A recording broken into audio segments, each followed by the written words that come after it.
하나님의 말씀은 마가복음 6장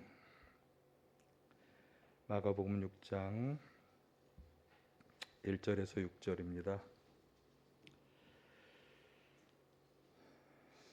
예수께서 거기를 떠나서 고향에 가시니 제자들도 따라갔다.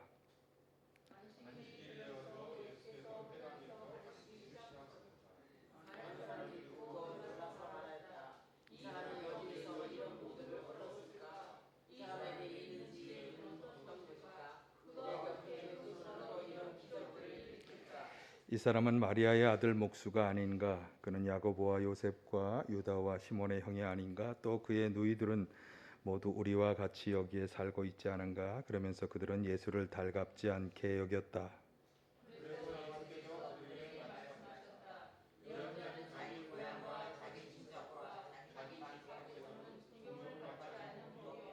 예수께서는 다만 몇몇 병자에게 손을 얹어서 고쳐주신 것 밖에는 거기서는 아무 기적도 행하실 수 없었다. 있지 않는 것에 못 놀라셨다. 그리고 예수께서는 마을들을 두루 돌아다니시며 가르치셨다. 아멘. 할렐루야. 오늘도 주님의 은혜와 평화가 함께 하시기를 간절히 축원합니다. 오늘 본문의 말씀은 예수님께서 잠시 고향에 가셨다가 일어난 사건을 보도하는 내용인데요. 예수님께서는 자신이 자라고 성장한 고향 나사렛으로 가셔서 이제 평소에 늘 하시던 것처럼 회당에 들어가셔서 이제 말씀을 가르치기 시작하셨습니다. 그런데 예수님의 고향 마을 사람들은 이러한 예수님을 달갑지 않게 여겼다, 그렇게 기록하고 있습니다. 이것은 새번역 성경이 번역하고 있는 것인데 개역 개정 성경을 가지신 분들은 아마 배척하였다라고 하는 좀 더 노골적인 단어로 표현된 것을 보실 수 있겠어요. 관주 아래쪽으로 내려오시면 헬라어 원어의 뜻이 꺼려하였다, 걸려 넘어졌다, 그런 의미를 가진 말인데요. 그러니까 예수님께서 하시는 그런 모든 것들이 굉장히 그들의 마음에 불편해진 것입니다.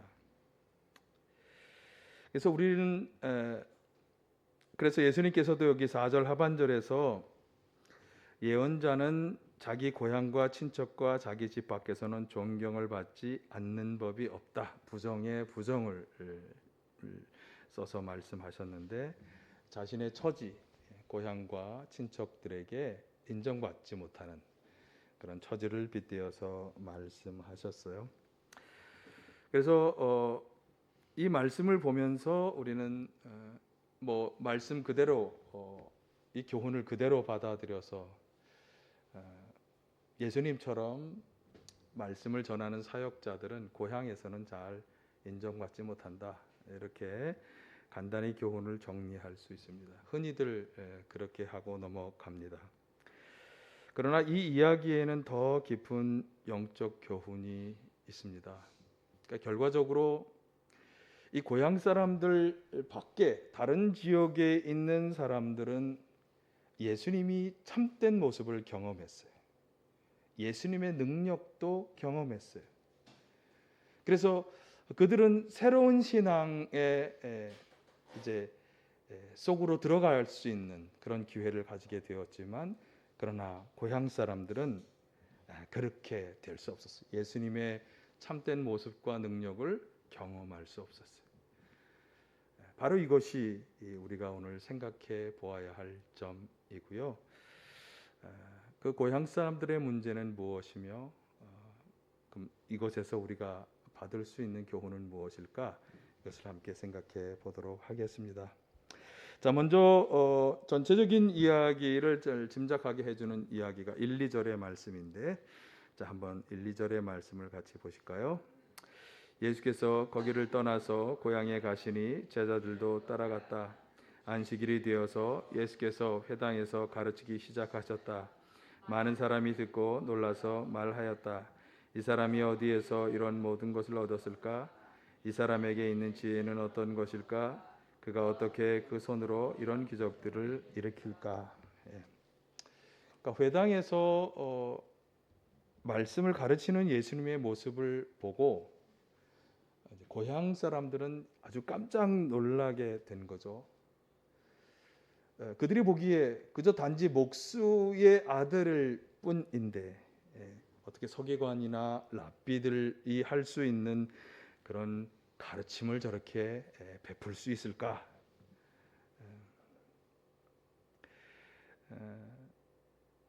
아마 우리가 흔히 할 수 있는 그런 일일 것입니다. 어느 날 갑자기 여러분이 잘 아는 그저 아주 어린 철부지만이라고 알고 있었던 사람이 갑자기 나타나서 깜짝 놀랄 만한 가르침과 또 권위 있는 설교를 한다면 아마 이런 반응을 보일 수 있겠죠. 그런데 예수님께서 그렇게 열심히 말씀을 가르쳤음에도 불구하고 이 고향 마을 사람들은 예수님도 그분의 말씀도 여기 보면 달갑게 받아들이려 하지 않았습니다. 달갑지 않게 여겼다, 꺼려하였다, 이렇게 표현이 되고 있어요. 여기 보면 그분들은 당연히 예수님을 아주 잘 아는 사람들이었어요. 예수님이 누구의 자식인지, 어떤 일을 하는 사람인지, 그 형제들은 어떤 사람인지 너무나 잘 알고 있었어요. 그래서 사실은 호감을 가지고 반갑게 맞아줄 만도 하잖아요. 야, 저렇게 성장했구나.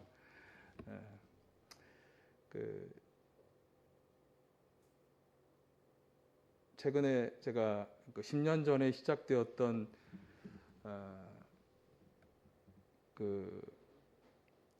송모 이렇게 탤런트의 아들 새 쌍둥이가 텔레비전에 한번 나온 적이 있는데 10년 만에 이번에 다시 등장을 했어요.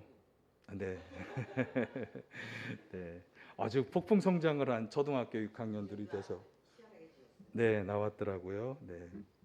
그런 걸 보는 것처럼 우리가 그렇게 호감을 가지고 야, 저렇게 성장해서 저렇게 참 놀랄 만한 가르침을 베푸는구나, 그렇게 맞아줄 법도 한데, 그런데 여기 본문을 보면 그들은 계속해서 질문을 던지고 있어요. 이 사람이 어디서 이것을 얻었을까? 이 사람에게 있는 저 지혜는 도대체 어디에서 왔을까? 어떻게 그 손으로 이런 기적들을 행할 수 있을까? 예수님께서 하시는 일에 놀라기는 했지만 의문만을 표시하고 있는 것인데, 사실 이 의문은 궁금해서 던지는 의문이 아니라 수군거림이었어요. 수군거림. 저런 가르침을 베풀 만한 자격도 없고 또 배움도 없는 사람이 어떻게 저런 일을 하는가 하는 수군거림.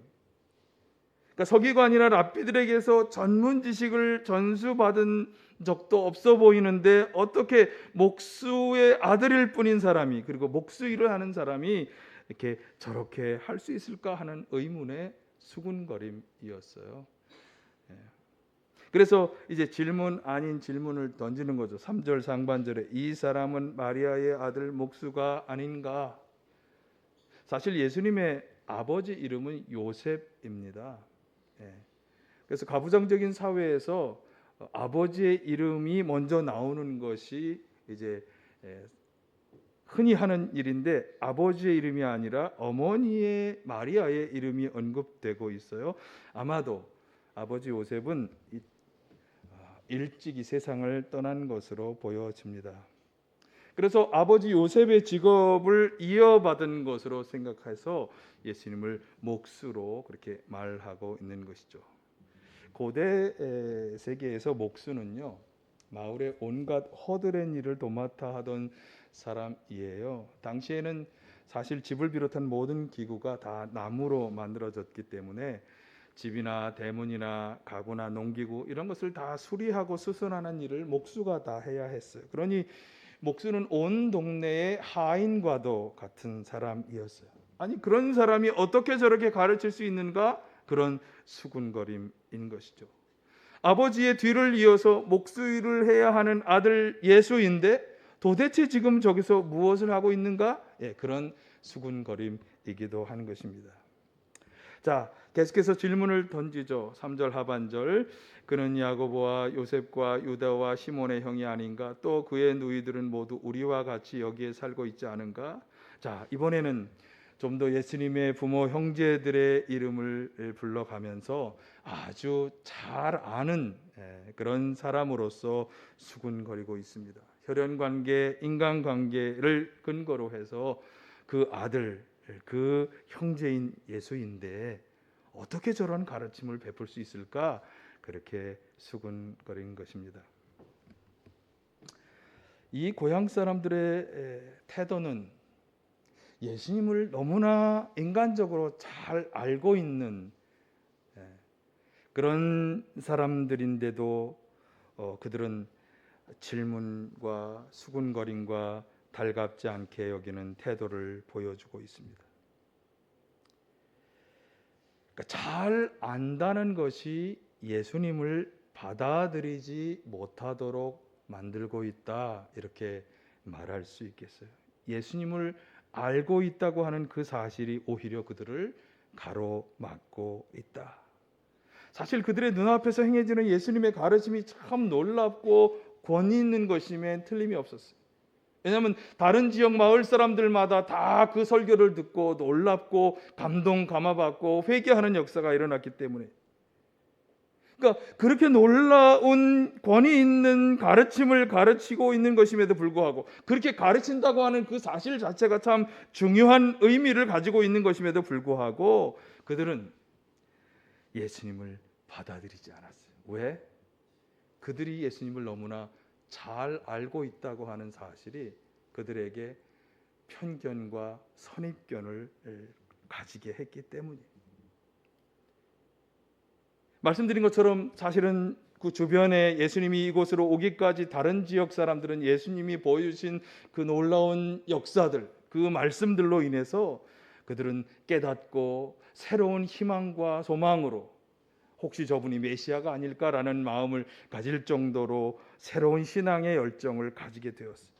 그러나 예수님의 고향 사람들은 이미 예수님을 잘 알고 있다고 하는 그 사실로 인해서 오히려 예수님을 인정하지 않고 받아들이지 않았습니다. 이 말씀한 것처럼 달갑지 않게 여기며 배척하고 꺼리는 결과를 가져왔다. 이것을 오늘 우리는 우리 자신에게 적용해 보아야 합니다. 우리는 예수님에 대해서 얼마나 잘 알고 있을까? 우리가 아는 것은 무엇이고 또 모르는 것은 무엇일까? 혹시 어쩌면 나도 예수님의 고향 사람들처럼 하고 있는 것은 아닐까? 내가 알고 있는 어떤 지식이 나를 가로막고 있는 것은 아닐까? 내가 알고 있는 그것이 편견이 되어서 더 다른 것을 받아들이지 못하게 하는 것은 아닐까? 그래서 조심해야 합니다. 특별히 신앙적으로 잘 안다고 하는 사람일수록 주의해야 합니다. 오늘 우리 이곳에 어르신들도 계시고 또 우리 집사님이 되셨지만 또 새롭게 신앙을 받아들인 지 그렇게 오래되진 못하셨지만, 나는 예수님에 대해서 사람들에게 어떻게 들어서 무엇을 알고 있을까? 중요한 것은 이것이 새로운 말씀을 받아들이지 못하게 하는 그런 걸림돌이 되어서는 안 된다라고 하는 사실입니다. 전도를 하다 보면 자신도 한때 열심히 교회에 다녔다는 사람들을 만나게 돼요. 그래서 자기도 웬만큼 안다, 나도 다 알아요. 그런 분들을 만나게 됩니다. 그런데 그 안다고 하는 생각 때문에 더 어려워요. 그분이 안다고 하는 그 지식이 올바른 경로를 통해서 올바르게 아는 것인지 아닌지도 불분명한데도 불구하고 그분은 그것이 온통 자신이 알고 있는 것이 전부라고 생각하기 때문에 그 이외의 것에 대해서는 마음을 닫고 선입견을 품고 미리 판단하는 거예요. 그래서 좀 안다고 하는 분들이 더 조심스럽죠. 여러분, 자기도 모르게 마음을 닫고 폐쇄적인 마음을 가지게 되면 새로운 것을 받아들이기가 쉽지가 않다고 하는 것을 잊지 마시기를 바랍니다. 이제 과거의 것이 현재의 평가의 기준이 되고 내가 세상에서 가졌던 그런 지혜와 경륜들이 오히려 나를 얽매는 것이 될 수 있다. 미래를 더욱 새롭게 받아들이는데 실패할 수 있다. 이것을 꼭 기억하시기를 바랍니다. 분명한 것은요, 새로운 것을 인정하고 받아들이지 않는 사람에게 더 이상의 새로운 진전은 없다. 이것을 꼭 기억하시길 바라요. 오늘 우리 기독교에 대해서 잘 모르시는 분들도 이 점을 꼭 기억하시길 바라요. 뭔가 새롭게 배우려고 하는 자세를 가져야지, 내가 알고 있는 그것으로 인해서 한정짓고 결론짓고 그리고 미리 예단한다면 새로운 마음을 가질 수는 없는 것입니다. 사실 우리는 예수님에 대해서, 예수님의 말씀에 대해서 잘 알고 있는 듯하지만 또 잘 모릅니다. 어떻게 보면 모르는 것이 더 많습니다. 왜냐하면 성경은 육신적인 지식의 문제가 아니라 영적인 지혜의 문제이기 때문에 그렇습니다. 제가 목회자 가정에서 태어나서 저는 어릴 때 책을 참 좋아했습니다. 그래서 시골에서 자랐지만 아버님이 책을 사오시는 것에 굉장히 신중하셨어요. 그래서 저는 어릴 때 나이 어린 사람들에 대한 책이 별로 없었기 때문에 집안에 형 누나를 위해서 사준 위인 전집이 있었는데 위인 전집을 얼마나 많이 읽었는지 모릅니다. 당연히 성경도 여러 번 읽었어요. 그림 성경으로. 그래서 저는 사실 어릴 때 주일학교 선생님들이 이렇게 막 설교하면서 성경 얘기를 하다가 이렇게 들으면 저거 저 얘기 아닌데 라고 하는 생각을 가졌던 적이 참 많아요. 그림으로 워낙 성경을 여러 번 보았기 때문에. 또 신학생이 되고 대학원생이 되고 유학생활을 하고 목회를 시작하고 20년, 얼마나 많이 제가 성경을 보고 그 성경을 연구했겠어요. 그런데도 여전히 지금 성경을 보면서 새로운 깨달음들이 일어나는 걸 보면 참 놀랍다, 이런 생각을 하게 됩니다. 그래서 여러분, 우리는 새로운 말씀의 은혜를 구하는 마음을 계속 가져야 합니다. 새로운 말씀의 은혜를 구하는 마음, 또 계속해서 성령의 감동 감화하심을 구하면서 성경을 읽어야 하는 것입니다. 여러분, 그렇게 하시기를 바랍니다.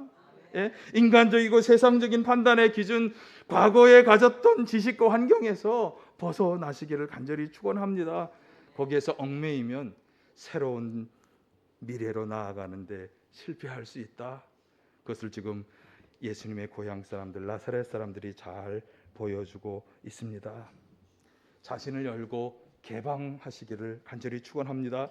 열린 마음으로 받아들일 때 우리의 신앙과 믿음에 있어서 참으로 전진할 수 있다. 이것을 꼭 잊지 마시기를 간절히 축원합니다. 자, 이 예수님의 고향 사람들이 가진 그 태도의 결과를 우리가 주목해야 합니다. 자, 5절을 한번 보실까요? 5절. 예수께서는 다만 몇몇 병자에게 손을 얹어서 고쳐주신 것 밖에는 거기서는 아무 기적도 행하실 수 없었다. 예수님이 행하실 수 없었다라고 말씀하죠. 평행본민 마태복음에서는 좀 다르게 기술이 되어 있는데 13장 58절 보실까요? 예수께서는 그들의 믿지 않음 때문에 거기서는 기적을 행하지 않으셨다. 그들이 믿지 않았기 때문에 기적을 행하지 않으셨다. 앞에서는 기적을 행하실 수 없었다라고 표현했는데 여기서는 기적을 행하시지 않으셨다라고 기록하고 있습니다. 사실 달라 보이지만 내용은 같은 내용입니다. 예수님께서는 사람들의 받아들이려 하지 않는 태도로 인해서 그곳에서 기적을 행하지 않으신 것입니다. 사실 예수님께서 기적을 행하시는 이유는요, 사람들이 듣고 믿음을 가지도록 도와주시기 위해서 기적을 행하신 것이지, 내가 이런 대단한 능력을 가진 사람이야 이걸 보여주려고 절대로 기적을 행하신 것이 아니에요. 그래서 복음서에 나타난 수많은 병자를 고치고 귀신을 내쫓고 하는 이야기들은 다 그것을 통해서 예수님이 말씀하시는 복음을 믿고 받아들이도록 하기 위해서 기적을 행하신 것이거든요. 그래서 의심하는 사람들, 믿음이 연약한 사람들에게 믿음을 주시려고 기적을 행하시는 것인데 지금 마음을 닫아 걸고 받아들이려 하지 않았기 때문에 더 이상의 기적을 행하실 이유가 없으셨던 것이, 여기 보면 많은 기적을 행하지 않았다라고 말씀하고 있는데 아마 필요한 사람들에게, 믿음을 가지고 받아들이려고 하는 사람들에게는 여전히 기적을 행하신 것이, 그러나 받아들이려 하지 않는 사람들에게 기적은 더 이상 일어나지 않았다. 그러니까 중요한 것은 어떤 자세를 가지고 있었느냐 하는 것이죠. 예수님을 향해서 이미 알고 있는 것을 그 이상을 받아들이려 하지 않는 닫힌 마음의 소유자들에게는 이 기적의 역사가 나타나지 않았다. 이것을 고향 사람들이 잘 보여주고 있습니다. 때때로 왜 주님의 기적이, 주님의 능력이 나에게 나타나지 않는가 실망할 수 있습니다. 열심히 교회를 다니는데, 예배도 잘 드리고 열심히 성경도 읽고 기도도 하고 신앙생활 하는데 나는 왜 주님의 능력을 경험하지 못하는가 실망과 의심의 마음을 가질 수 있습니다. 그러나 오늘 본문에서 보듯이 예수님의 그 능력을 경험하지 못하는 것은 예수님의 문제가 아니라 사람, 받아들이는 사람의 문제였다라고 하는 것을 알 수 있어요. 예수님의 고향 사람들은 예수님을 잘 안다고 생각하고 있었지만 그것이 그들을 가로막았어요. 그래서 예수님을 향한 열린 마음이 없었기 때문에 믿을 수 없었고, 믿지 못하니까 그곳에 더 이상 예수님의 능력의 역사는 나타나지 않았던 것입니다. 당연히 복음의 말씀도 들을 수 없게 되었겠죠. 이것이 여러분 새로운 것을 받아들이지 않으려고 하는 닫힌 마음의 자세의 결과예요. 그곳에는 복음의 역사, 믿음의 역사가 일어나지 않는다. 이것을 기억하시기를 간절히 축원합니다.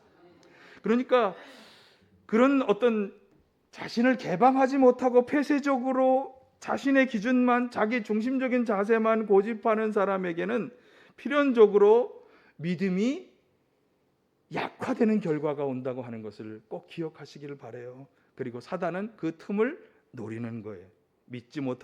더욱 믿지 못하게 만들고 기적을 경험할 수 없게 하고 하나님 나라의 크고 비밀한 일들을 체험하지 못하게 하는 거죠.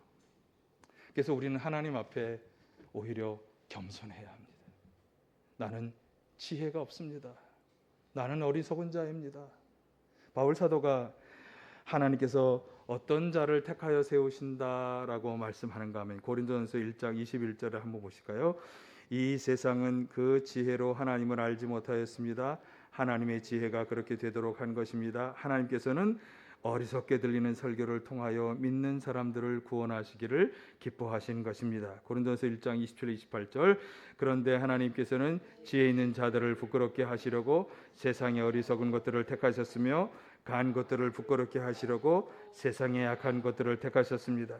하나님께서는 세상에서 비천한 것들과 멸시받는 것들을 택하셨으니 곧 잘났다고 하는 것들을 없애시려고 아무것도 아닌 것들을 택하셨습니다. 그러니까 하나님은 자신의 지혜를 자랑하는 자가 아니라 나는 오히려 어리석습니다. 비천합니다. 연약합니다. 고백하는 사람들을 택하셨다. 이것을 여러분 잊지 마시기를 바랍니다. 그래서 예수님을 배척한 예수님의 고향 사람들처럼 내가 예수님을 잘 알고 있다 이런 생각을 가지게 될 때 우리는 조심해야 합니다. 그 지식이 오히려 나의 마음을 닫게 만들고 편견과 선입견에 사로잡히게 해서 예수님을 참으로 믿고 경험할 수 없게 할 수 있기 때문이에요. 예수님께서는 자신을 받아들이지 않고 믿는 사람들에게 기적을 행하시지 않았다. 이것을 꼭 기억하시기를 바랍니다. 나 자신을 개방하지 못하고 폐쇄적으로 과거에 얽매여서 받아들이지 못할 때 의심하는 자에게 예수님의 능력은 나타나지 않았다. 그럼 이렇게 말할 수 있겠죠. 어떻게 우리는 참으로 주님을 만나고 믿고 그분을 체험할 수 있을까? 어떻게? 자신의 연약함과 한계를 받아들이고 자신을 열어서 개방하는 사람. 여러분, 참된 믿음은요, 나의 경험과 지식에서 오는 것이 아닙니다. 어디서 오는가? 하나님으로부터 오는 것입니다.